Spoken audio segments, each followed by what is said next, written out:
by the side of the Palestinian people. I want to express to our brother Abu Mazin Mahmoud Ramadan our solidarity. This apocalyptic landscape that Palestine, the Gaza Strip, and its population, in particularly after more than a year of war, destroying all forms of life and property, continues to unfold in almost total silence of the powers of the world, except for the call by some for the systematic deportation of Palestinians from their lands. It is really adding insult to injury. This unprecedented tragedy weighs heavily despite the ceasefire and the release of hostages and prisoners facilitated by Qatar, Egypt and the USA on the universal conscience and deeply questions our humanity. The stranglehold of increased, stifling, dehumanized globalization does not leave Africa outside the hegemonic struggles that are taking place far from its land. On the contrary, the continent is suffering from the excesses and fragmentations reflected in proximity conflicts, barely veiled support from external powers from the warring parties on the continent, the expansion of terrorism and violent extremism, the continuation of the devastating war in the Sudan, in Eastern Democratic Republic of the Congo, the divisions of Libya, whose reconciliation charter was signed and adopted yesterday, and I would like to congratulate you, President Sassou Nguesso. Tensions of all kinds in the Sahel, in the Lake Chad Basin, in the Gulf of Guinea, in Mozambique, in the Horn of Africa and the Great Lakes region are another part of the unsmoldering string of African crises. The flow of political, economic, environmental refugees and other internally displaced persons is exacerbating the already fragile security, food, and health situation in many member states. It is this seriously degraded global and regional context that we have been facing over the past 8 years of the development of our action. Excellency, Mr. Chairman, Excellencies, Heads of State and Government, ladies and gentlemen, the institutional reform of our Union, which began in 2017, aimed at establishing the optimal condition to guarantee the efficient pursuit of the programs included in our strategic doctrinal guiding compass Agenda 2063 for the purpose of better resistance to the challenges that were identified. In this regard, the reconfiguration of the leadership, a staff performance evaluation process, closer cooperative relationship between the African Union and the regional economic communities and the regional mechanisms enacted by a new protocol, the institutionalization of a coordination summit dedicated to integration, the establishment of the technical groups R10 and N15 responsible to ensuring the quality of human resources recruited and compliance with the golden rules of budgetary, financial and accounting management principles of the African Union have been the salient features of this reform. And but is without any complacency, we'll have a new institutional map of the Union. I'm here stressing 3 of these organs: the Pan-African Parliament, the Peace and Security Council, and the Permanent Representatives Committee. The overall movement of the reform, with its shadows and lights, confirms its relevance and its necessary progressive nature to be deployed over the long term. It is a requirement for the perpetual adaptation of the structures of our Union to the developments that characterize the world. I would like to thank President Paul Kagame and President William Ruto for their remarkable efforts to move this reform forward. Mr. Chairman, Excellencies, ladies and gentlemen, an assessment of the first 10-year implementation plan of Agenda 2063, covering the period 2014 to 2023, reveals the sectoral progress made in our march towards building the Africa that we want. It is crucial to learn the real lesson and make the appropriate subsequent adjustments. In the field of health, it is a holistic approach translated on the ground into actions crowned with success. With the outbreak of the COVID-19 pandemic, Africa CDC established itself as the most effective instrument in the fight of all diseases. The worrying issue of health financing continues to be a source of concern for us. Two mechanisms for financing universal health coverage and combating malnutrition on the continent have been designed. Thanks to the African Veterinary Vaccine Center, PANVAC, whose new vaccine production laboratory was inaugurated in February 2024, significant progress has been made in the areas of livestock, animal health, and socio-economic development. The African Medicines Agency, AMA, has begun setting up its headquarters in Kigali and its activities on the launching pad. The traditional medicine has benefited from the development of two 10-year plans of action, the last one running from 2025 to 2035. The field of education has been driven by the desire to design a new educational system according to the requirements of a world where the major challenge has now become competition around scientific and technological innovation, and now by artificial intelligence. It is in line with this spirit that diverse and complementary strategies have been developed, notably during the Nouakchott conference in 2024, initiated by the current chairman, Mauritania, in cooperation with the African Union Commission and other partners, including UNICEF and UNESCO in particular. The centrality of gender and youth issues have been affirmed. The special envoys for women and youth have established themselves well in the institutional universe of the leadership of the organization. Throughout the 8 years of these two terms, many other crucial areas engaged the attention they deserved due to their importance for the socio-economic development of Africa. Whether it is our vision on mining issues, the comprehensive agriculture program and the blue economy, the development of infrastructure and energy, climate change with adaptation and climate resilience of the continent, regional integration through the implementation of the African Continental Free Trade Area, the effective operationalization of the Peace Fund, which has exceeded the set target of $400 million, the treatment of humanitarian crisis of which Africa is the epicenter, with the establishment of the African Humanitarian Agency, the strengthening of the visibility of the African Union through our partnership with the United Nations, all have been at the center of our collective endeavor. I would like to seize this opportunity to pay special tribute to a major architect of this partnership. I'm here referring to Antonio Guterres, a great friend of Africa. Thank you, Antonio. The membership of the African Union, the G20, and the BRICS, of which several African countries are members, have crowned this visibility. On all these issues, the specialized structure of the African Union and the member states have carried out in-depth discussions and outlined the clear prospects for some and given concrete form to many others.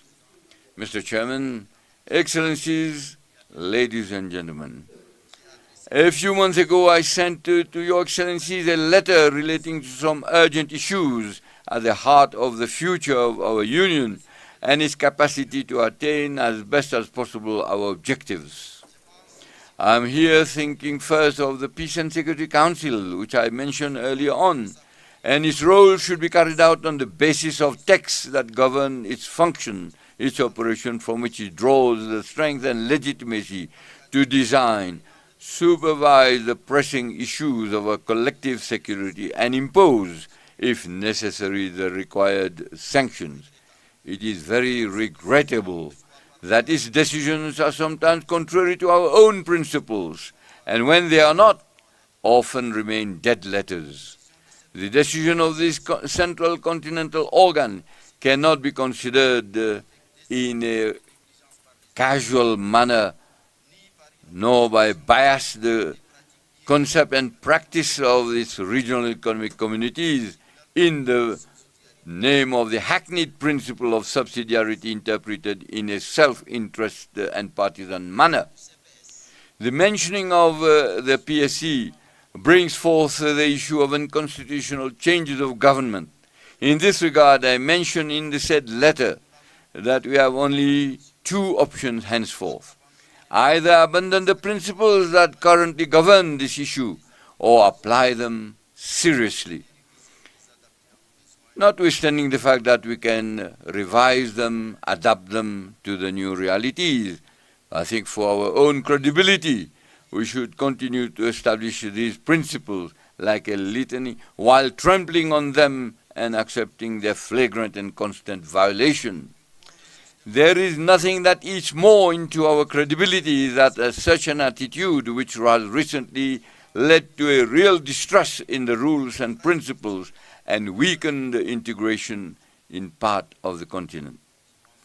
I am here mentioning the persistent and paralyzing slump of our unbearable division in terms of representation in relation to our so-called strategic partnerships.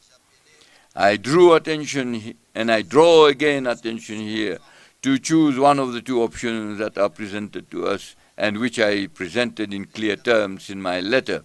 I had also mentioned the recurring issue of the financing of our organization, which paradoxically contrasts with the continuing trends of multiplication of organs without any concern for how to finance them.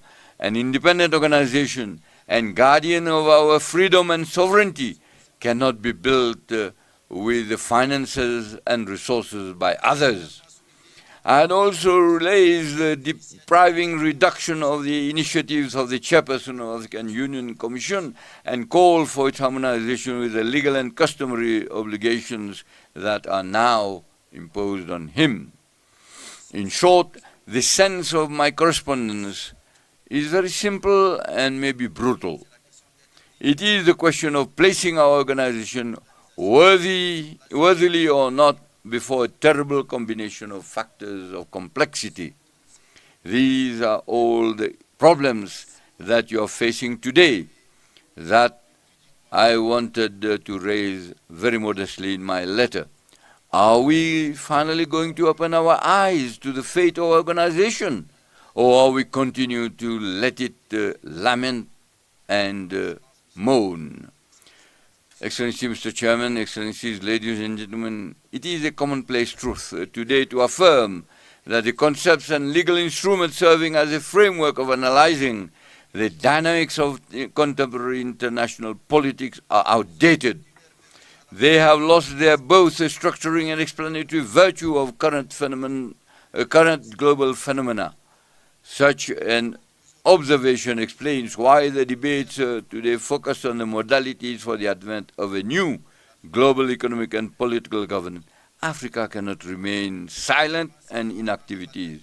It must imperatively throw itself into the battle to carve out its own place in the configuration currently being designed. It is not easy. It will require ingenuity, creativity, method, and courage. More generally, this will require real redemption for an awakening of the consciousness and conscience of the soul of Pan-Africanism, that of our awareness of our Africanity, that of the pride of our Africanity, that of the commitment to our Africanity, that of the rejection of our depersonalization and our nihilistic servility of our identity and our being.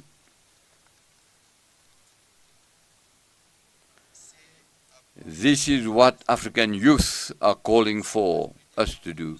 They are the majority in all our states and are becoming increasingly demanding.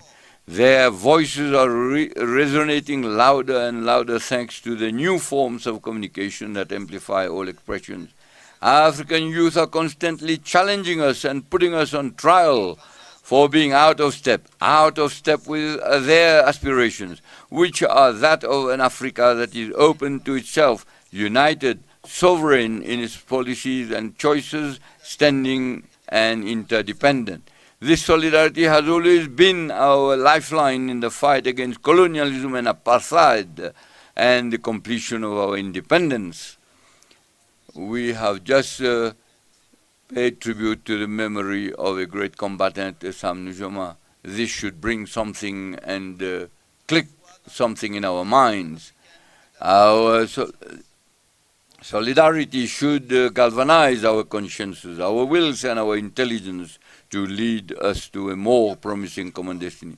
There are no other new path for our future than to listen and to give substance to the aspirations of our youth, our fellow citizens and our diaspora.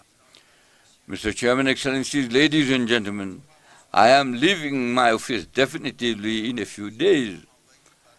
I confess that I feel overwhelmed by a sweet feeling of freedom that allows me to say a few words from the bottom of my heart.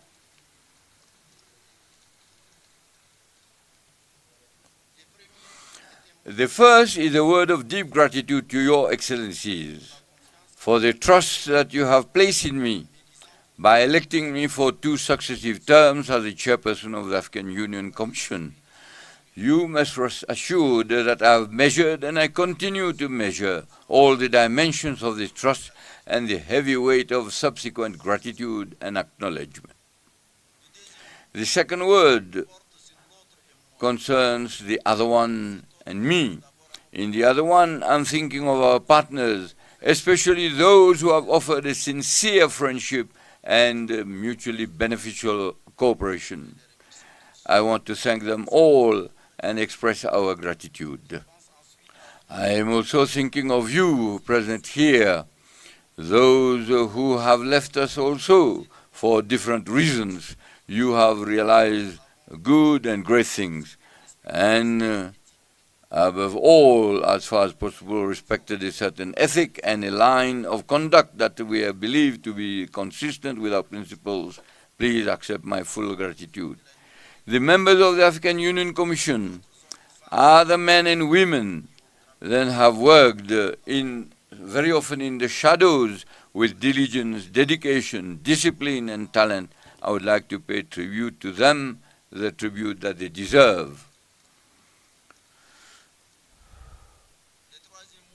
The third word relates to my own limitations. I wanted so much to do quickly and better during the 2 terms that you entrusted to me. I know that I have not done everything.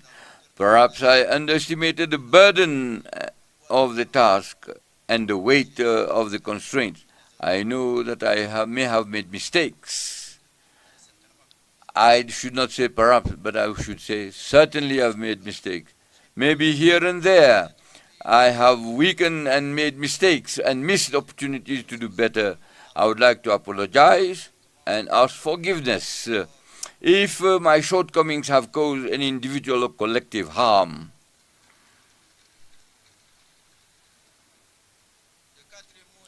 The fourth word relates to my feelings at the moment. I am happy to regain my freedom, but I know that we'll also have the nostalgia of the places, the women and men whom I have known, for the Ethiopian people, with their age-old civilization. To you, my brother, dear brother Abiy Ahmed, Amasaganal.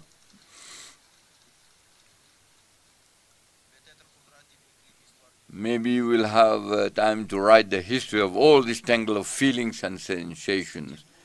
Finally, my 5th word is that of my oath to continue to think of Africa, to serve Africa, to dream for its youth for whom we have not done enough and for whom we must do a lot, because after all, it is they who count today and more so tomorrow. A final word to you, Mr. President, Chairperson, and Mr. President, dear brother Sheikh Al-Ghazwani, to tell you how much I appreciated your close relation throughout your mandate. You have been a master of wisdom, civic-mindedness, and loftiness, inspiring in all respects. to you, Mr. President, and dear brother Joao Lorenzo. And I would like to stress that the quiet strength that you symbolize reassures me about a chairmanship of seriousness and substance. May you both in particular, and all of us, have an active thought for the great prisoner of the Sahel, President Mohamed Bazoum, whose interminable detention is not justified. He must be released unconditionally. I wish full success to our summit. I wish full success to our next leadership. I thank you.